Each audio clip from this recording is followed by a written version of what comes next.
5 আগস্টের আগে ধারণা করা হচ্ছিল যে আপনাদের দলের কিংবা আপনাদের ছাত্র সংগঠন যারা আছেন তাদের ভার্চুয়াল মাধ্যমটা সোশ্যাল মিডিয়া গ্রুপটা খুব স্ট্রং বলা হতো, কিংবা এই শিক্ষার্থীদেরও যারা আছে ছাত্র দলেরও হয়তোবা। তো সেখানটা এই যে বলা হচ্ছে যে অপপ্রচার ছড়ানো হচ্ছে কোনো একটা ফেসবুকে সামাজিক মাধ্যমে, 5 আগস্টের পরে আপনারা কি সেই যারা সোশ্যাল মিডিয়ায় যোদ্ধা তারা কি সরে গেল, কিংবা আপনারা পৃষ্ঠপোষকতা দেয়া কি তাদের বন্ধ করে দিলেন? জবাবগুলো অপপ্রচারের দিতে কেন পারছেন না? সোশ্যাল মিডিয়া বিশেষ করে ফেসবুক এবং ইউটিউব, এটা ওয়ার্ল্ডের এত বেশি স্প্রেড একটা জিনিস, এটা আসলে নিয়ন্ত্রণ করা খুবই কঠিন। আর এখানে যদি বলি যে ইয়াং জেনারেশন যারা টিনেজার, এরা এইটার দিকে এত বেশি ঝুঁকে গেছে যে আসলে কে কোন জায়গা থেকে কি মন্তব্য করছে এটা ফাইন্ড আউট করা এবং এটা প্রতিরোধ করা, আসলে এটা আমি মনে করি এটা রাষ্ট্রের পক্ষেও অনেক কঠিন।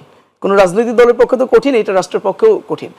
তো এখানে শুধুমাত্র নির্দিষ্ট রাজনৈতিক দল বা জামাত ইসলামী বা ছাত্র শিবিরের এই সোশ্যাল মিডিয়া যোদ্ধা আছে আমি মনে করি। এটা ইয়াং জেনারেশন যারা, এটা অলমোস্ট সবাই বলা যায় সোশ্যাল মিডিয়া যোদ্ধা। এবং এই সোশ্যাল মিডিয়ার মাধ্যমে মূলত এই যে 5 আগস্ট যেটা হলো আমাদের গণঅভ্যুত্থানের মধ্য দিয়ে ফ্যাসিবাদের পতন হলো, এটা মনে করি সোশ্যাল মিডিয়ার মাধ্যমে, সোশ্যাল মিডিয়ার যোদ্ধারাই কিন্তু এই আন্দোলনকে এত দূর পর্যন্ত নিয়ে এসেছে। সুতরাং এককভাবে সেই ক্রেডিটটা তাদের না, তার একটা অন্যতম ভূমিকা ছিল। না, তারা উদ্বুদ্ধ করেছে, দেশের জনগণকে উদ্বুদ্ধ করেছে, টিনেজারদেরকে তারা উদ্বুদ্ধ করেছে, বিধায় আমরা সবাই মিলেই এই আন্দোলনের শরিক হয়ে মূলত এই আন্দোলনকে তার পরিণতির দিকে আমরা নিয়ে গেছি। মানে এখন এই অপপ্রচারের জবাবটা আপনারা দলীয়ভাবে কেন দিতে পারছেন না?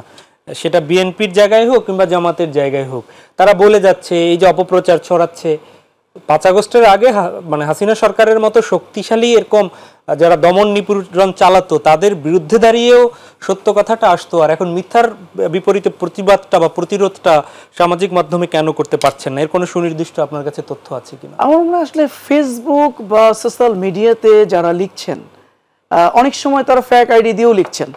সুতরাং এখানে এই সোশ্যাল মিডিয়ার একটা নিউজ আমি কখনোই এটাকে 100% আস্থাই নেই না বা এটাকে বিশ্বাস করি না যতক্ষণ পর্যন্ত একটা প্রমিনেন্ট মিডিয়া, যেটা প্রিন্ট মিডিয়া বা ইলেকট্রনিক্স মিডিয়া, যতক্ষণ পর্যন্ত একটা নিউজ না আসে ততক্ষণ পর্যন্ত শুধু সোশ্যাল মিডিয়া একটা নিউজ শুনেই আমরা একটা জিনিসের উপর আস্থা আনবো, বিশ্বাস, এটা হতে পারে না। আর এটা প্রতিবাদও দেওয়া কিছু নেই। যদি যখন সোশ্যাল মিডিয়া মানে প্রিন্ট এবং ইলেকট্রনিক্স মিডিয়া যদি কোনো সংবাদ আসে তখন সুনির্দিষ্টভাবে তার প্রতিবাদ দেওয়া যায়, কিন্তু এটা সোশ্যাল মিডিয়া কে লিখলো, কার বিরুদ্ধে আপনি এটার প্রতিবাদ দিবেন, এটা আসলে